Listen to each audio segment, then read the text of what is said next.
Ketika menghadapi rasa akrab yang aneh, Beyonder Sequence 9 lain mungkin akan berusaha keras untuk mengingatnya, atau bahkan mengabaikannya dan melupakannya. Namun seorang seer berbeda. Klein segera mengakhiri ritual dan menyingkirkan dinding spiritualitas. Ia mengambil selembar kertas dan menuliskan sebuah pernyataan. Sumber dari rasa akrab ini. Setelah itu, ia duduk di tepi ranjang dalam kamar, lalu membacanya dalam hati berulang kali sambil memegang kertas itu. 7 kali kemudian, pupil matanya menjadi lebih gelap. Dengan bantuan kogitasi, ia tertidur dan mulai berbicara dengan spiritualitasnya sendiri. Di dunia yang samar dan terdistorsi, Klein melihat sebuah kereta kuda.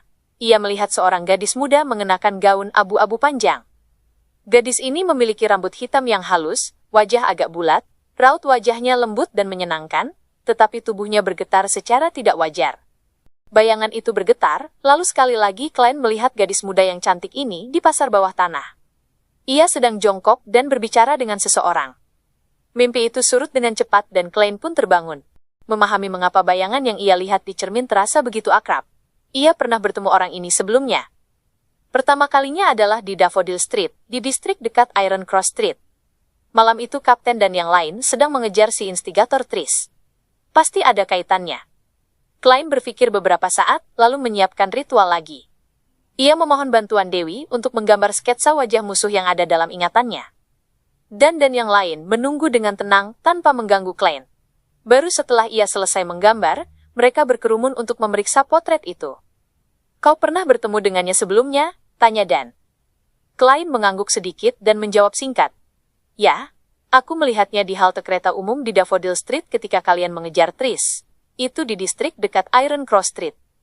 Kalau begitu, ada kemungkinan besar bahwa dialah musuh barusan. Pasangan dari Tris. Dan mengangguk sambil berpikir. Leonard tiba-tiba menimpali, tidakkah kalian merasa potret ini sangat familiar? Dia terlihat mirip sekali dengan si instigator Tris. Klein tertegun, segera kembali menatap potret itu, dan menelitinya dengan saksama. Ya, memang sangat mirip. Wajah bulat, mata sipit, raut lembut. Semakin ia menatap, semakin ia merasa apa yang dikatakan Leonard masuk akal.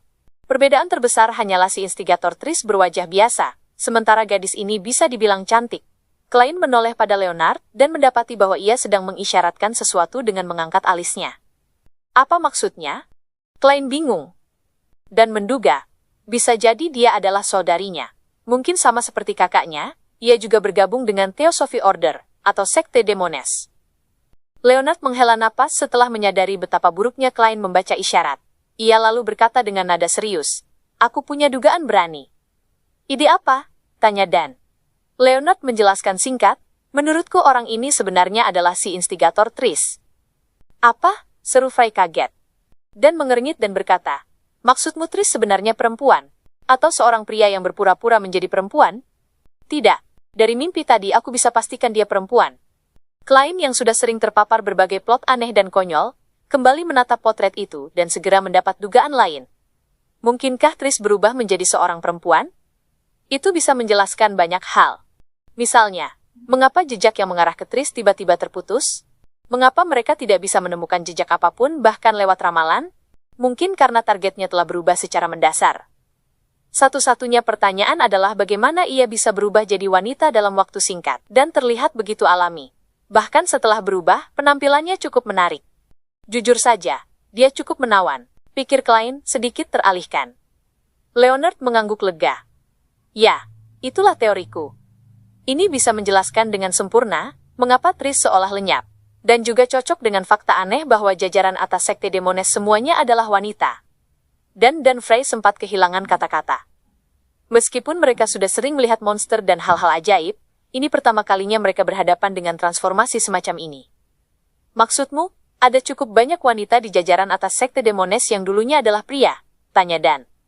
Ia tidak menunggu jawaban sebelum menambahkan. Itu mungkin saja.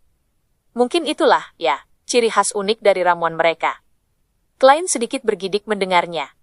Ia merasa ramuan dari Sekte Demones adalah jebakan. Semoga saja ramuan serupa tidak ada di jalur Sheer. Tidak, pasti tidak.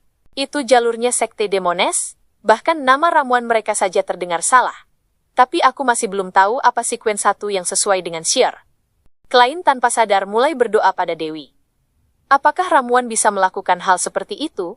Frey bertanya dengan nada ragu. Leonard tertawa sambil mengangkat tangannya. Bahkan ramuan sekuens menengah hingga rendah bisa menyebabkan perubahan yang tak terbayangkan. Bagaimanapun, semuanya berasal dari Sang Pencipta. Dan menoleh ke Klein. Coba ramalkan di mana target akan muncul berikutnya. Baik. Klein mendekati tumpukan gaun dan memilih salah satunya dengan perasaan campur aduk. Ia membentangkannya di atas karpet. Ia mengangkat tongkatnya di atas gaun itu, mengingat ciri-ciri target dan informasi terkait, lalu mulai melafalkan dalam hati. Keberadaan Tris? Tidak. Keberadaan Trisi. Keberadaan Trisi.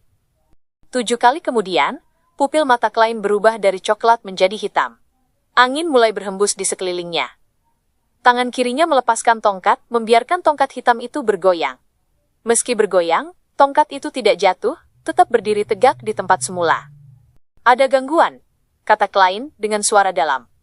Gangguan berarti dugaan kita benar. Gadis tadi kemungkinan besar memang si instigator Tris. Tidak, Trisi. Melihat ini, Dan mengangguk samar. Mereka memang pantas mendapat reputasi sebagai sekte demones yang sudah aktif sejak zaman lalu. Karena Tris telah berubah menjadi Trisi, dan menyimpulkan bahwa ia bukan bagian dari Theosophy Order, melainkan sekte demones. Sambil mengamati sekitar dan menghela napas. Kita bisa mencarinya dengan cara lain, seperti menelusuri dari mana gaun ini berasal, atau siapa pemilik rumah ini. Kita juga bisa meminta Departemen Kepolisian untuk berpatroli di stasiun kereta dan dermaga. Kita mungkin bisa mendapat petunjuk dari sana, tapi Trisi pasti sudah punya cukup waktu untuk meninggalkan Tingen. Aku akan mencobanya lagi di atas kabut abu-abu ketika aku pulang nanti. Klein berhati-hati pada orang seperti Trisi yang bisa saja membantai tanpa alasan. Ia ingin sekali menemukannya dan menghabisinya di tempat. Leonard, pergilah ke Departemen Kepolisian dan kumpulkan orang untuk merapikan semua ini. Klein, kau bisa kembali dan beristirahat. Dan mengusap pelipisnya, terdiam sejenak. Ia lalu berkata pada Klein, sebagian untuk menguji dan juga mengajarinya. Bagaimana kau akan menangani misi malam ini? Anggap saja, aku Leonard, dan Frey adalah satu-satunya anggota timmu. Klein mengernyit dan berpikir lebih dari 10 detik. Aku akan lebih dulu meramal apakah ritual akan segera berhasil.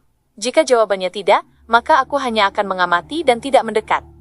Lalu aku akan memberitahu Departemen Kepolisian untuk menempatkan personel di sekitar area, sekaligus menyiapkan setidaknya 5 meriam untuk membombardir seluruh bangunan hingga tempat persembunyian Trisi hancur rata. Dia bisa saja mati di dalam bangunan akibat tembakan meriam, atau mencoba kabur di tengah bombardir. Itu akan memudahkan kita menangkapnya. Sampai saat itu, aku akan menempatkan kalian di posisi berbeda. Semakin lama ia berbicara, semakin bersemangat. Ia merasa idenya sederhana dan efektif, kasar namun tegas. Sangat aman dan sangat tepat. Dan, Leonard dan Frey terperangah. Mereka tak berkata apa-apa untuk waktu lama. Kapten, apakah itu bukan ide bagus? Klein yang bersemangat merasa gugup ketika melihat mereka tidak bereaksi. Dan terdiam beberapa saat sebelum berkata, tidak, itu ide bagus. Hanya saja syaratnya, kita harus memastikan bahwa penghancuran altar secara paksa tidak akan menimbulkan akibat yang lebih buruk. Sebagai Nighthawks yang telah lama bertugas, kami sudah terbiasa hanya mengandalkan diri sendiri, kekuatan kami sebagai Beyonder, dan senjata api dalam segala keadaan. Kami tidak terbiasa melibatkan orang biasa dalam insiden supernatural.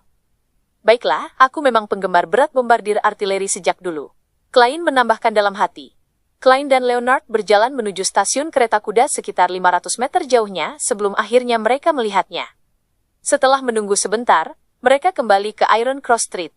Yang satu pergi ke kantor polisi terdekat, sementara yang lain kembali ke Daffodil Street. Ketika Klein tiba di depan pintu rumahnya, ia merapikan pakaiannya dan memastikan semuanya baik-baik saja sebelum mengeluarkan kunci dan membuka pintu. Melissa dan Benson sedang berada di ruang tamu. Masing-masing dengan tenang mengerjakan tugas dan membaca buku di bawah cahaya lampu gas. Benson pasti lelah setelah bekerja seharian penuh, namun ia tetap tekun belajar setelah pulang. Betapa tegarnya dia. Aku tidak bisa seperti itu, yang kupikirkan sekarang hanya berbaring. Klein melirik kakaknya dan tersenyum, memberi salam diam-diam dengan mengangkat tangannya. Benson tersenyum dan berkata, sekarang aku mengerti harga di balik gaji yang besar. Segala sesuatu di dunia ini memang ada harganya. Ada yang harus kita berikan sebelum bisa memperoleh imbalannya, kata Klein, sambil meletakkan tongkatnya di rak dekat pintu. Itu sepertinya perkataan Kaisar Rosel, bukan? Melissa berhenti menulis dan mendongak. Sekolah teknik Tingen berbeda dari universitas dan sekolah umum. Libur musim panas hanya 2 minggu, dari akhir Juli hingga awal Agustus. Pelajaran dimulai kembali begitu hari-hari terpanas usai. Benarkah? Aku tidak ingat, jawab Klein. Wajahnya agak kaku. Ia melepas topi dan naik ke lantai atas. Ia berniat segera meramal keberadaan Trisi. Tiba-tiba, perutnya berbunyi keras. Ia merasa lapar sekali. Oh benar, aku belum makan malam. Tapi catatan yang kutinggalkan mengatakan bahwa perusahaan keamanan akan menyediakan makanan dan memintaku untuk tidak disisakan makanan. Serius, Kapten? Kau benar-benar lupa soal ini. Wajah Klein berubah beberapa kali ketika ia berniat berpura-pura kenyang. Saat itu, Melissa menoleh padanya. Ia menunjuk ke dapur dan berkata, "Kami menyisakan sepotong kecil iga domba dan semangkuk sup sayur kental untukmu. Masih ada beberapa potong roti juga." Setelah mengatakan itu, ia kembali menunduk pada pekerjaannya dan bergumam. "Aku merasa makanan dari kantor tidak akan terlalu enak, mungkin malah membuat orang kehilangan selera makan." "Dek, kau terlalu khawatir." "Tidak, kau hanya terlalu teliti." Klein tiba-tiba bersemangat. Ia tersenyum dan berkata, "Melissa, kekhawatiranmu memang sangat masuk akal. Memang benar aku agak lapar. Baiklah, aku akan ganti baju dan mandi dulu." Meskipun mulutnya sudah terasa berair, hal yang lebih penting adalah memastikan keberadaan instigator Trisi. Tidak ada yang tahu tindakan gila apa yang mungkin dilakukan bajingan itu demi membalas dendam pada masyarakat. "Oke." Melissa tidak mengangkat kepalanya, melainkan tetap melanjutkan revisinya. Tap, tap, tap. Klein berlari ke lantai 2 dan masuk ke kamarnya. Ia mengunci pintu, melepas jaket dan sarung pistol di ketiaknya. Lalu ia mengeluarkan sebilah pisau perak sederhana dari laci. Setelah menutup ruangannya dengan dinding spiritualitas, ia menarik napas, menstabilkan emosi, dan melangkah 4 langkah berlawanan arah jarum jam. Selesai mengucapkan mantra kebiasaannya, Klein kembali muncul di istana menjulang di atas kabut abu-abu. Ia mulai terbiasa dengan bisikan gila yang terdengar saat proses transportasi berlangsung. Setelah menyelesaikan beberapa ritual hari itu, ia memijat pelipisnya karena sedikit lelah. Ia menghendaki selembar kulit kambing coklat muncul di atas meja perunggu panjang. Klein merenung serius, lalu menulis pernyataan ramalan. Keberadaan Trisi. Ia tidak yakin apakah ejaannya benar, tetapi ia juga bisa menggunakan penampilan gadis itu dan detail lainnya sebagai penuntun. Ia menggenggam kulit kambing itu, bersandar di kursi, mengingat hal-hal terkait Trisi, lalu mengulang pernyataan ramalan 7 kali. Ia mengosongkan pikirannya, menutup mata, dan memasuki keadaan mimpi dengan bantuan kogitasi. Dalam pemandangan ilusif di tengah kabut, ia melihat lokomotif uap yang menyemburkan asap pekat dan percikan api. Ia juga melihat barisan kursi kulit dalam gerbong bersih. Trisi, gadis lembut dan manis dengan wajah bulat serta mata panjang, duduk di dekat jendela. Di atas meja di depannya ada topi berjaring kotak-kotak. Klein berkali-kali mencoba memastikan nomor kereta, tetapi ia gagal melihatnya dengan jelas. Tak lama kemudian, ia tak kuat menahan tekanan dan keluar dari mimpinya. Meja perunggu panjang dan bintang merah, ilusi kembali muncul di hadapannya. Aku hanya bisa memastikan kalau Trisi menaiki lokomotif uap dan meninggalkan Tingen. Tidak ada petunjuk lain. Sial, sepertinya ruang misterius ini hanya membantuku menyingkirkan gangguan, tapi tidak banyak meningkatkan kualitas ramalanku. Klein mengetukkan jarinya di tepi meja dan merenungkan langkah selanjutnya. Melalui ramalan itu, ia sepenuhnya yakin bahwa target memang dulunya instigator Tris. Namun Trisi yang baru sudah melarikan diri dari Tingen. Dalam keadaan seperti ini, ia merasa ramalan barunya takkan membantu dan Klein pun cepat mengambil keputusan. Kapten sudah bilang akan mengirim telegram ke Backlund, pelabuhan Enmat, dan perhentian besar lain di sepanjang jalur kereta, jadi Trisi akan masuk daftar buronan di seluruh negeri. Aku tidak akan melaporkan hasil ramalan ini, supaya tidak menimbulkan kecurigaan padaku. Ia sadar bahwa bahkan dengan pendulum roh atau metode eliminasi lain, hasilnya sama saja. Sama seperti kasus cerobong merah sebelumnya. Merasa lelah, ia pun tidak berlama-lama di atas kabut abu-abu, melainkan membungkus dirinya dengan spiritualitas dan mensimulasikan perasaan jatuh. Saat ia kembali ke kamarnya, pikirannya dipenuhi bayangan daging domba berkilau dan lezat. Aku harus menambah sedikit adas manis. Praise the lady. Klein menelan ludah, buru-buru menyingkirkan dinding spiritualitas, lalu membuka pintu. Keesokan paginya, pukul 8.40, ia memasuki perusahaan keamanan Blackthorn sambil membawa tongkat. Selamat pagi, Klein. Aku punya kabar baik. Seru Rozani riang dari balik meja resepsionis. Mata Klein berbinar. kita berhasil menangkap Tracy? Tracy? Siapa itu? Tanya Rozani dengan wajah bingung. Mungkin kau tidak mengenalnya? Jadi, apa kabar baiknya? Klein mengalihkan topik. Rozani tersenyum cerah. Permintaan kapten disetujui. Departemen kepolisian akan memindahkan 2 staf yang pernah mengalami insiden supernatural untuk bekerja sebagai juru tulis di sini. Aku akhirnya tidak perlu sering begadang lagi. Praise the lady. Itu kabar bagus, kata Klein tulus. Setelah berbasa-basi sebentar, Klein masuk melewati sekat menuju ruang bawah tanah, berniat melanjutkan pelajaran mistisisme. Saat melewati kantor kapten dan ruang istirahat tim Nighthawk, ia sempat melongok. Dan, Leonard, dan yang lain masih ada di sana. Artinya, penyelidikan semalam tidak menemukan hasil berarti. Sisanya akan diserahkan ke kepolisian untuk urusan tindak lanjut. Klein ingin berbicara dengan kapten, tetapi melihat dan sibuk mengetik telegram, ia urungkan niat yang dapat mengganggu. Ia memutuskan menunggu waktu makan siang. Ia menuruni tangga menuju bawah tanah, melewati lampu gas klasik di rak logam, dan lorong sepi yang diterangi cahaya di balik kaca. Saat menghirup udara dingin yang segar, ia tiba-tiba berhenti. Pandangannya tertuju ke arah lampu gas, lalu alisnya berkerut. Ia telah melakukan kesalahan besar.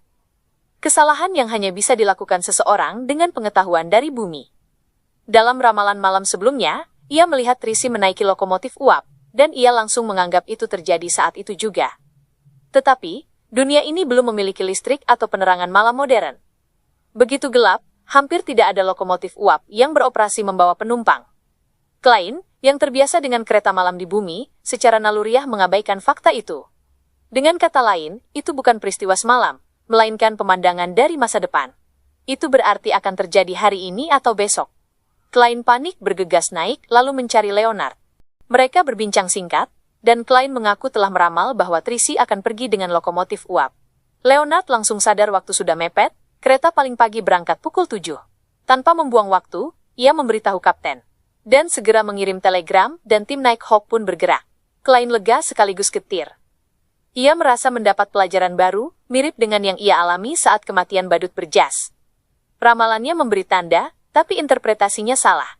Setelah itu ia masuk ruang jaga, bertemu Pak Tuan Neil, dan menyeruput kopi manis. Mereka berbincang soal keterbatasan ramalan. Klein merenung dalam-dalam, lalu tiba-tiba merasakan perubahan di dalam dirinya, sebuah rasa unik yang menandakan ramuan sihir telah sepenuhnya tercerna. Ia kini benar-benar menjadi seorang sihir sejati. Sementara itu, di kota kecil Winia, perhentian pertama setelah Tingen, Tracy muncul dengan menyamar. Ia membeli tiket menuju Backlund, tapi berencana turun lebih awal dan masuk ke kota dengan cara lain. Pengalaman dan instingnya sebagai pembunuh membuatnya sangat waspada. Lokomotif uap meraung panjang, memuntahkan asap, lalu berhenti di peron. Tracy masuk ke gerbong pertama tanpa membawa barang. Di bawah tanah Katedral Saint Helena, Klein duduk bersandar dengan mata terpejam. Ia merasakan bintang-bintang ilusi yang entah bagaimana terhubung dengannya. Perasaan lapar dan haus spiritual itu surut. Ia pun tahu, dirinya telah menjadi seorang sihir yang lengkap.